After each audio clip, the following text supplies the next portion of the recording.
Corona काळातील प्राणवायू निर्मिती प्रकल्प घोटाळ्यातील कर्मचाऱ्यांवर खटला चालवू देण्यास महापालिकेचा नकार। खटला चालवण्यासाठी ईओडब्ल्यूने मनपाकडे मंजुरी मागितली होती। मुंबई पालिकेकडून बेस्टला 100 कोटींचा निधी। यंदाच्या आर्थिक वर्षात बेस्टला 1000 कोटींचा निधी मिळणार। पैकी पहिला हप्ता बेस्ट प्रशासनाला मिळाला। प्रभादेवी पूल वाहतुकीसाठी लवकरच बंद होणार। शिवडी वरळी उन्नत मार्गाअंतर्गत मध्य आणि पश्चिम रेल्वे स्थानकाला जोडणारा पूल पाडला जाणार। सूचना हरकती जाणून घेतल्यानंतर वाहतूक पोलीस निर्णय अंतिम निकाल देणार। मुंबई पालिकेची जल आकार देयक आणि संकलन प्रणाली 9 एप्रिल ते 15 एप्रिल पर्यंत बंद राहणार। परिणामी नागरिकांना ऑनलाईन आणि ऑफलाईन जल देयक भरता येणार नाहीत। जल आकार प्रणालीच्या सुधारणेचं काम सुरू। मुंबईतील विक्रोळी, पंतनगर, भांडूप आणि विजय गार्डनर मेट्रो स्थानकं जोडली जाणार। मेट्रो स्थानकं पादचारी पुलानं जोडण्यासाठी एमएमआरडीची निविदा प्रक्रिया सुरू।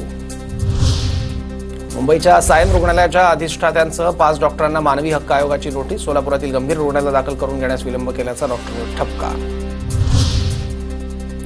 मुंबईतील आदर्शनगर आणि वांद्रे रेक्लेमेशन वसाहतींचा पुनर्विकास होणार। म्हाडाच्या प्रस्तावास राज्य मंत्रिमंडळाची मान्यता। रहिवाशांना प्रशस्त घरं मिळणार। झोपडपट्टी घोषित झाल्यावर 60 दिवसात पुनर्वसनाचा प्रस्ताव दाखल करणं बंधनकारक।